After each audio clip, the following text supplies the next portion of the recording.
Alors nous voici arrivés à la partie 5, c'est-à-dire la portée des variables. Alors la portée en anglais c'est scope. C'est important si vous avez des recherches à faire de toujours connaître l'anglais. Et alors, comment peut-on définir une variable? Alors la variable on a vu ce que c'était, mais la portée d'une variable, c'est comment dire? Quand on va appeler cette variable, est-ce qu'elle va être accessible à partir de l'endroit à laquelle on l'appelle? On a vu déjà que avec les déclarations entre var et let, il y avait des différences de portée. Let a une portée dite de bloc, donc il faut être vraiment collé à let pour arriver à récupérer sa valeur. Var, lui, c'est différent. Var, en fonction de l'endroit où il va être déclaré, n'aura pas la même portée. Donc, si vous déclarez var, je m'en anglais toujours, var from doc, c'est-à-dire à partir du document, vous allez avoir une portée globale, c'est-à-dire que cette variable sera accessible à partir de n'importe quel point du document, ou du programme si vous préférez. Par contre, si var est déclaré dans une fonction, par exemple, eh bien, elle devient locale.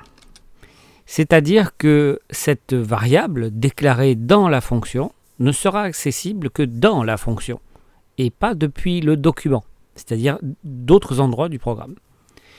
Par contre, dans la fonction, on pourra faire appel, bien sûr, à des variables déclarées sur le document, c'est-à-dire globales. Alors, on va regarder ça tout de suite. Déjà, je vais vous recommander la documentation MDN, toujours encore. Et puis, on va réouvrir notre petite console de tout à l'heure. Et puis, on va s'essayer au programme. Donc, on se lance.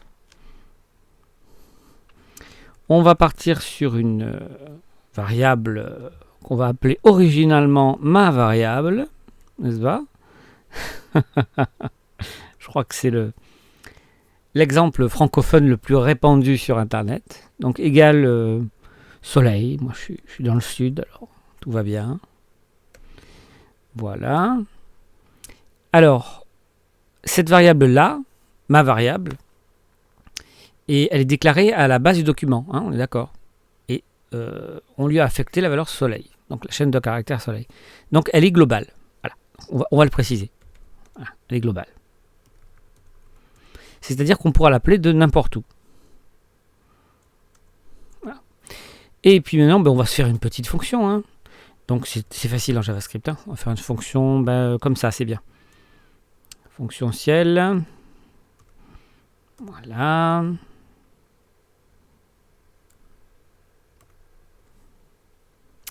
Donc, fonction ciel, dans cette fonction, eh bien, on va déclarer la même variable.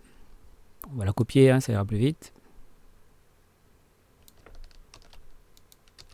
Sauf qu'on va mettre la lune, par exemple. Voilà. Donc, celle-là, elle est locale. Parce qu'elle est déclarée dans la fonction. On est bien d'accord. Donc, celle-là est globale parce qu'elle est déclarée à la racine. Celle-là est locale. Et puis, on va vérifier tout ça. Alors, là, vous noterez que j'ai mis 2 fois le même mot, hein, le même nom de variable, ce qu'il ne faut jamais faire. Hein, c'est une... Comment dire, il ne faut jamais faire ça. Voilà. Mais là, c'est pour montrer dans l'exemple, quand on va appeler ma variable, lequel va apparaître, tout simplement. Hein. Ça, c'est pas bon. Il ne faut pas le faire en vrai, celle-là. Alors, on va se mettre à la racine, et on va faire un petit console log, hein, on commence à s'habituer, et on va y appeler tout simplement... Donc, c'est quoi? C'est depuis le document. Oh, on écrit bien en français, c'est bien. Voilà. Et puis on va concaténer ma variable. Voilà.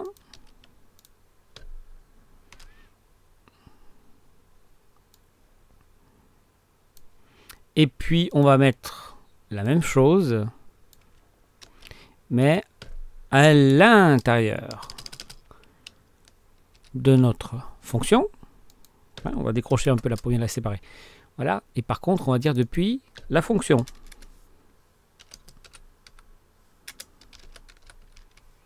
Voilà. Donc on est bien d'accord. On va reprendre.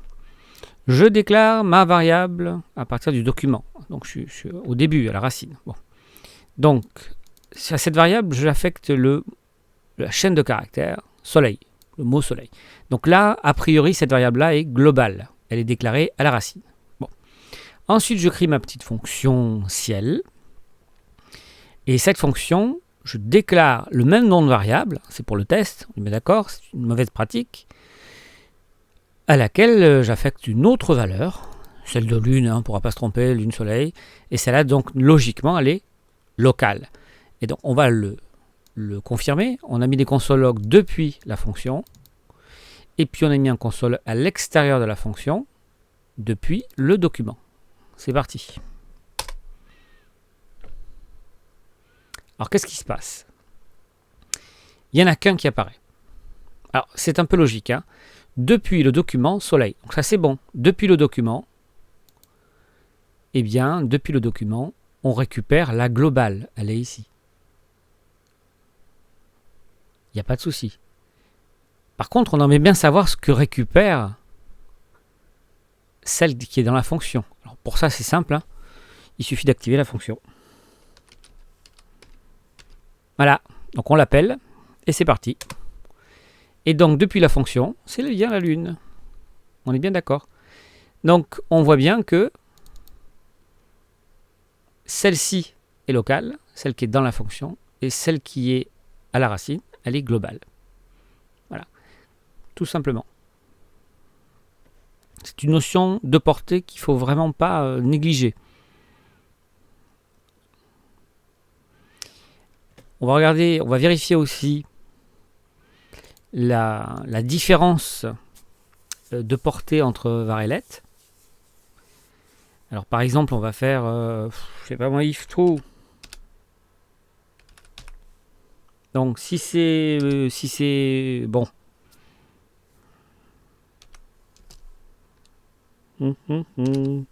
Si c'est bon, voilà. If true.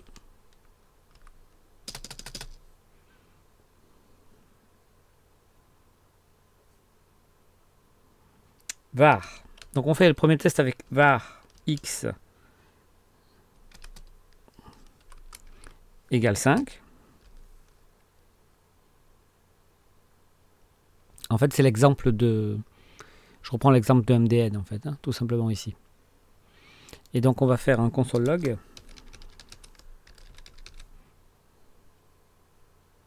X. Donc là, a priori...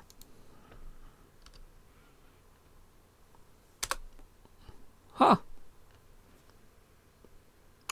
Peut-être parce que j'ai déjà utilisé X, c'est ça? Alors on va recopier ça et on va changer. C'est très énervant ces histoires de mémoire dans la console. Donc si ça vous arrive, vous affolez pas. On va mettre H, on l'a pas celui-là. On va pas utiliser H. Voilà. Voilà, ce coup-ci ça marche. Bon. En fait, il faut défermer et réouvrir le navigateur pour lui vider le cache. Donc, si est vrai, hein, voilà, donc il est vrai, hein, on a déclaré la variable h, qui normalement est contextuelle à ce bloc de code. Or, il n'y a pas de problème, on récupère sa valeur sans problème. Donc maintenant, on va faire la même chose, mais avec let.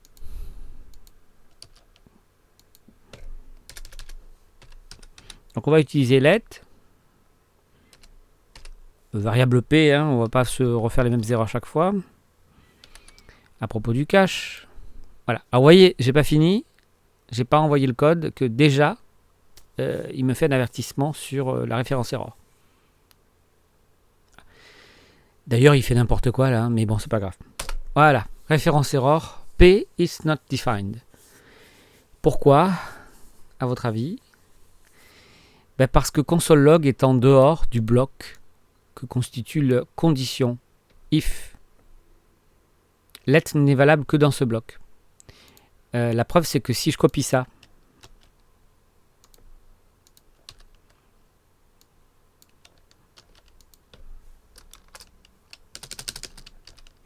on va mettre R hein, parce que j'en ai marre de retaper plusieurs fois. Voilà, ce coup-ci, on a mis R. Donc c'est le même code. Si true, let R égale 5. Ce coup-ci, on est dans le bloc de code, on est d'accord, du if. Et ce coup-ci, ça marche. Donc méfiez-vous de let, il est vraiment associé, disons qu'il a une portée véritablement locale sur son propre bloc. Hein. Sinon, ça ne marche pas. Alors que var, visiblement, comme on l'a vu précédemment, il est plus facilement accessible. Il faut bien vérifier, si vous utilisez les fonctions en particulier, de bien déclarer la variable que vous souhaitez en fonction de sa portée, qui est locale dans la fonction et qui est globale si elle est à la racine de la page. Voilà. Alors on peut continuer à comparer nos variables let.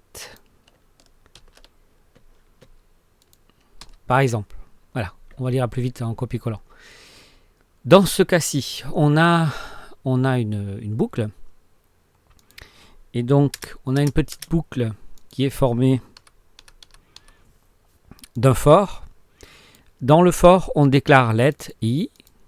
I égale 0, i inférieur à 5, i++ pour incrémenter, de façon à ce que ça tourne. Et donc, logiquement, cette boucle devrait afficher... Alors là, j'ai mis from loop, c'est-à-dire depuis la boucle, i, la valeur de i, qui normalement va s'incrémenter. Donc, ça va faire 0, 1, 2, 3, 4, puis à 5, ça s'arrête, parce qu'il faut que ce soit inférieur à 5. Et j'en ai mis un en dehors de la console, pour savoir, donc from doc, pour savoir ce que ça va nous afficher.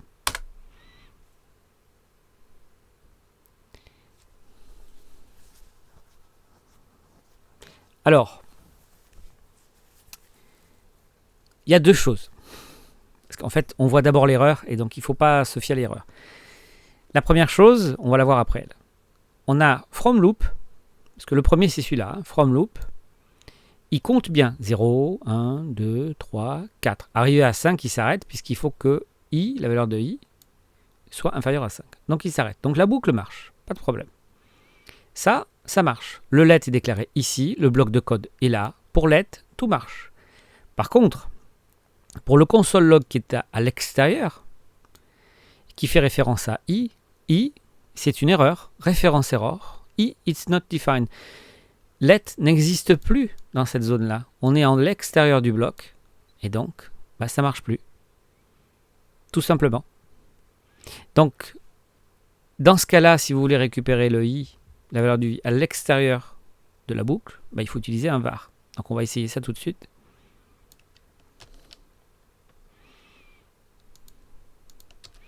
Alors, au lieu de i, on va prendre j, parce que sinon, le cache va encore nous casser les pieds. Donc, je déclare ma variable avec var, avec l'instructeur var j égale 0. Donc ça, c'est pour l'initialiser. Ensuite, je veux que j soit inférieur à 5. Donc, il tourne 5 fois en fait. 0, 1, 2, 3, 4. Et puis, plus, à chaque tour, on rajoute 1. Voilà. Donc, dans le bloc de code, je mets bien console log from loop, c'est-à-dire depuis la boucle. Il va m'afficher les boucles comme tout à l'heure. Et j'en ai mis un deuxième. Donc là, il faut mettre J. Voilà. Et puis, le console log from doc, c'est-à-dire de l'extérieur du bloc. Ce coup-ci, on lui demande de l'afficher depuis le doc. Et on lance. Voilà. Donc ce coup-ci, soyons précis, from loop. Alors from loop, 0, 1, 2, 3, 4. C'est tout ça. Et puis from doc, il récupère la valeur à l'arrivée, c'est-à-dire 5. Vous allez me dire, mais il n'y a pas 5 valeurs. On compte 1, 2, 3, 4, 5.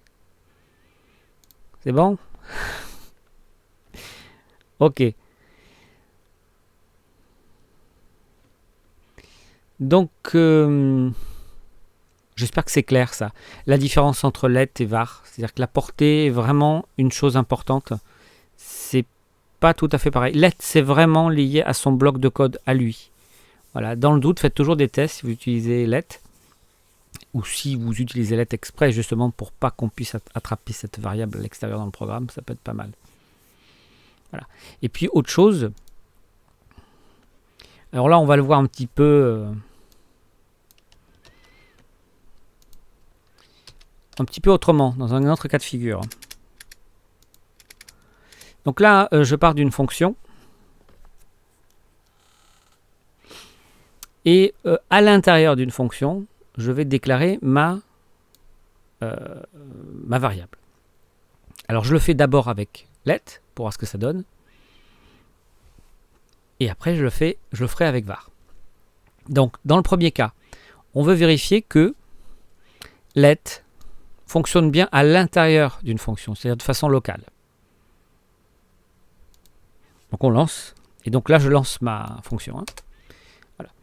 Donc il y a un problème de référence error. Alors pourquoi hein.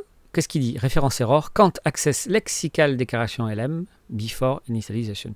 Before initialization. C'est-à-dire qu'il faut déclarer ça avant console log. Hein, let n'a pas changé. Let n'est pas remonté en haut de son bloc. On va le voir juste après dans la prochaine vidéo, les remontées de variables. Mais let, il faut vraiment le déclarer avant de l'appeler, sinon ça ne marche pas. Y compris à l'intérieur d'une fonction. Voilà. Parce que là, moi, si je refais ça, et que ce coup-ci, je mets juste après, voilà, ben là, ça marche. Voilà. Hein, il affiche bien from func, donc depuis la fonction, lm, voilà, et lm est égal à machin, donc c'est bien from func machin, et donc, voilà, là, ça marche. Donc, let, il faut toujours le déclarer avant, dans son bloc de code, en lui affectant une valeur. Sinon, ça ne marche pas. Et il n'est pas accessible en dehors de fonction. C'est impossible. Voilà. Hop. Donc, on va faire la même chose, ce coup-ci avec var.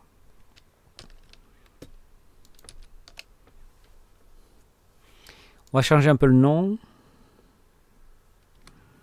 On va l'appeler KD2, hein, je peux. Element. Voilà, on change un petit peu les noms parce que sinon, il va encore me casser les pieds. Bref. Ce coup-ci, on a à nouveau une fonction. Hein, elle est là, ma fonction. Dans laquelle j'ai déclaré un console log qui fait appel à une variable, element. Mais elle est déclarée après machin. Après l'appel du console log.